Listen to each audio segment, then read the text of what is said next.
Problema 2. Se tiene una estructura de hormigón armado con una resistencia máxima a la compresión de 25 megapascales. Esta es la viga en voladizo o estructura de hormigón armado con una cierta resistencia a la compresión.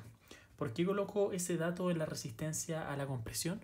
Porque las personas que se vayan por obras civiles van a realizar ejercicios ya de diferente tipo, de hormigón armado, van a hacer cálculos de deformaciones y un montón de cosas más. Entonces la idea es que vayan adaptándose a algunos conceptos. Y en el punto A tiene 3 fuerzas aplicadas. Encuentre la fuerza resultante en el punto A de 2 formas: de la forma vectorial y descomponiendo las fuerzas en los ejes. Después de hacer eso, se le pide que realice un esquema con la fuerza resultante. Comencemos con la solución de la forma vectorial. ¿Qué es lo primero que tenemos que hacer? Definir un origen. Bueno, ya se encuentra definido, entonces vamos al siguiente paso. En el segundo paso, lo que debemos hacer es encontrar la posición inicial y la posición final de cada fuerza. Entonces, acá nosotros podemos encontrar la posición inicial a partir de este eje de referencia y también podemos encontrar la posición final a partir de este eje de referencia. Y, por ejemplo, para la fuerza 2, no tenemos idea de dónde termina esta fuerza, pero sí nos dan acá una razón trigonométrica, una razón. Por lo tanto, para este caso no es necesario saber la posición inicial o la posición final. Lo mismo para este, acá nos están dando el ángulo, entonces tampoco es necesario saber la posición inicial y la posición final. Entonces, en conclusión, cada vez que se tiene un ángulo, puede ser no necesario encontrar la posición final e inicial de la fuerza. Vamos a encontrar entonces el vector posición. Entonces aquí tengo los vectores. El vector R1 está asociado a la fuerza 1, el R2 a la fuerza 2 y el RA y RB al inicio y final de la fuerza 3. Notemos que el vector R1, que está asociado a la fuerza 1, como acá conocemos el ángulo, solamente aquí colocamos las descomposiciones del ángulo. Acá tenemos para el R2, que está asociado a la fuerza R2, tenemos que la fuerza apunta en el eje X en menos 4 y en Y 3 positivo y en el eje Z 0. Esto también se puede hacer de igual forma que el R1 encontrando el ángulo que está ahí. Puede ser de cualquiera de las dos formas. Y tenemos acá también los vectores que corresponden al punto A y al punto B, o al inicio de la fuerza y al final de la fuerza. Entonces acá estos vectores que tenemos acá, nosotros tenemos que normalizarlos, ¿ya? ¿Para qué? Para encontrar la dirección de la fuerza. Entonces vamos con el vector R1. Este ya se encuentra normalizado. ¿Por qué? Porque lo hicimos con el ángulo. Por lo tanto, ese ya está listo. El R2 está sin normalizar. Entonces este que está acá lo debemos normalizar. Si ustedes lo hubiesen hecho con el ángulo, no es necesario normalizar. Por lo tanto, este tenemos que normalizarlo. Y el vector A y el vector, o sea, RA y RB, tenemos que encontrar este vector que está aquí en esta dirección. Por lo tanto, nosotros aquí debemos hacer la resta de RB menos RA y normalizar. Primero encontremos la resta de RA y RB. Ya encontramos la diferencia de RB menos RA, que al final sería la dirección desde aquí para allá. Recuerden, siempre se resta a donde quiero ir y desde donde parto. RB menos RA. Notemos que este vector que está acá se escribe exactamente de la forma que está aquí. Si parto acá y quiero ir hacia abajo, tengo que moverme 0,2 hacia la derecha y bajar 0,4. Ahora entonces queremos normalizar estos dos vectores, este y este, para tener la dirección unitaria. Y para normalizar lo único que debemos hacer es dividir el vector por la norma. Por ejemplo, acá habría que dividirlo por 5 y estos son los resultados. Y ahí tenemos los 3 vectores normalizados. Truco: para saber si ustedes hicieron bien la normalización, lo que se debe hacer es ver o elevar cada término al cuadrado, y si el resultado es 1, entonces están bien. Si es que no es 1, entonces se equivocaron en la normalización. Entonces ya tenemos los vectores unitarios. ¿Qué precisamente en este dibujo, en este esquema, qué son los vectores unitarios? Bueno, los vectores unitarios corresponden a simplemente la dirección unitaria de la fuerza. Entonces, por lo tanto, son todas estas flechitas que estoy haciendo, son unitarias. ¿Por qué es importante que sea unitario? Bueno, porque nosotros vamos a multiplicar el vector unitario por la fuerza, y si es que el vector no está normalizado, esta fuerza, por decirlo de una manera, es como que si estuviera amplificada. Entonces es súper importante que ustedes normalicen los vectores. En otro caso, se van a equivocar.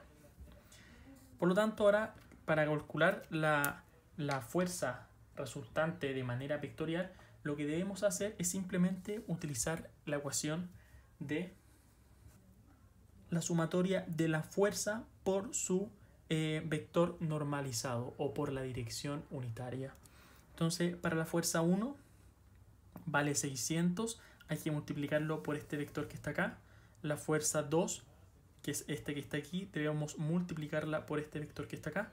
Y la fuerza 3 por este vector que está acá. Sumamos esos términos. Ahí tenemos 600 por ese vector unitario, la fuerza 2 por ese vector unitario y la fuerza 3 por ese vector unitario. Y el resultado de esta operación, recuerden que esto tiene unidades de Newton, va a ser 449 Newton menos 72 Newton y 0. Bueno, ahora vamos con la forma angular. ¿Qué es lo que tenemos que hacer? Ahora tenemos que agarrar cada fuerza por individual y descomponerla en el eje X y en el eje Y. Entonces vamos con la fuerza número 1. Bueno, aquí tenemos la fuerza 1 y nosotros debemos formar esa fuerza, debemos hacer esa fuerza, pero mediante una fuerza en el eje X y una fuerza en el eje Y. Para esta fuerza que está acá, como es opuesta al ángulo, corresponde a 600 por el seno de 35, y este lado que está acá, o esta fuerza que está acá, es el lado adyacente, por lo tanto es coseno. Esta fuerza es igual a 344 Newton, y esta fuerza que está acá es igual a 491. Hacemos exactamente lo mismo para la fuerza 2. Por lo tanto, debemos escribir esta fuerza en una suma de fuerzas del eje X y el Y. Por lo tanto, sería esta fuerza más esta fuerza que está aquí. Y sabemos que la razón... Creo que no te entiendo. Y sabemos que la razón es de 4 y 3. La razón es de 3 y 4. Por lo tanto, el seno del ángulo, del ángulo que está aquí, de alfa, es 3 dividido la hipotenusa. Si hacemos Pitágoras queda 3 quintos y el coseno es 4 quintos. Por lo tanto, el coseno, que sería, si este es el ángulo, este es el lado adyacente, aquí utilizamos coseno, sería 4 quintos por 500, 400 newton, y de igual forma para el otro lado 300 newton. Y hacemos exactamente lo mismo para la fuerza 3. Tenemos que escribir esa fuerza como fuerza en el eje Y y en el eje X. Se puede descomponer de esa forma que está aquí. Ahora no conozco el ángulo, pero sí conozco la geometría. Yo sé que de aquí, para llegar a este punto, baja 4. Por lo tanto, esto que está aquí vale 0,4 metros. Y desde este punto hasta este punto vale 0,2. Esto vale 0,2 metros. Por lo tanto, ahora puedo calcular el ángulo, que el ángulo yo le llamo beta, y lo calculamos como arco tangente del opuesto 0,2 dividido el adyacente, sería 0,4, y me da un ángulo de 26,56, y usando lo mismo la trigonometría, la fuerza de acá vale 358 newton y la de aquí vale 716 newton. Ahora, sumando las fuerzas en el eje X y en el eje Y, tenemos que en el eje X es más 491 menos 400 más 358, y eso da un resultado de 449 newton. Y lo mismo para el eje Y.